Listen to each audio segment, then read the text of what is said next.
Charlotte's Web by E.B. White. Chapter 8. A Talk at Home. On Sunday morning, Mr. and Mrs. Arable and Fern were sitting at breakfast in the kitchen. Avery had finished and was upstairs looking for his slingshot. "Did you know that Uncle Homer's goslings had hatched?" asked Fern. "How many?" asked Mr. Arable. "7," replied Fern.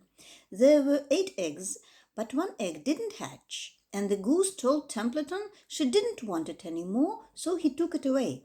"The goose did what?" asked Mrs. Arable, gazing at her daughter with a queer, worried look. "Told Templeton she didn't want the egg any more," repeated Fern. "Who is Templeton?" asked Mrs. Arable. "He's a rat," replied Fern. "None of us like him much." "Who's us?" asked Mr. Arable. "Oh, everybody in the barn cellar. Wilbur and the sheep and the lambs and the goose and the gander and the goslings and Charlotte and me." "Charlotte?" said Mrs. Arable. "Who is Charlotte?" "She's Wilbur's best friend. She's terribly clever."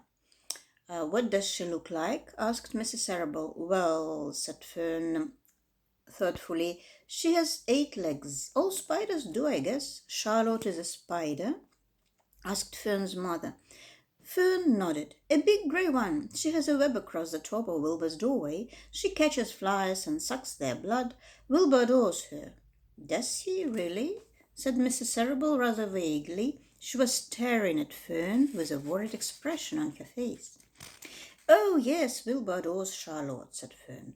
"Do you know what Charlotte said when the goslings hatched?" "I haven't the faintest idea," said Mr. Arable. "Tell us." "Well, when the first gosling stuck its little head out from under the goose, I was sitting on my stool in the corner, and Charlotte was on her web.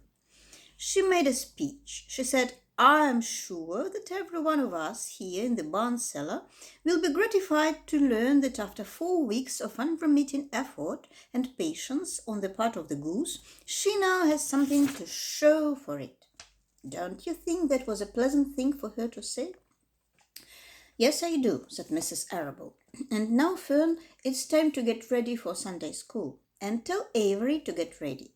And this afternoon you can tell me more about what goes on in Uncle Homer's barn. Aren't you spending quite a lot of time there? You go there almost every afternoon, don't you?" "I like it there," replied Fern. She wiped her mouth and ran upstairs. After she had left the room, Mrs. Arable spoke in a low voice to her husband. "I worry about Fern," she said. "Did you hear the way she rambled on about the animals, pretending that they talked?" Mr. Arable chuckled. "Maybe they do talk," he said. "I've sometimes wondered. At any rate, don't worry about Fern. She's just got a lively imagination. Kids think they hear all sorts of things." "Just the same, I do worry about her," replied Mrs. Arable. "I think I shall ask Dr. Dorian about her the next time I see him. He loves Fern almost as much as we do, and I want him to know how queerly she is acting about that pig and everything. I don't think it's normal. You know perfectly well animals don't talk." Mr. Arable grinned.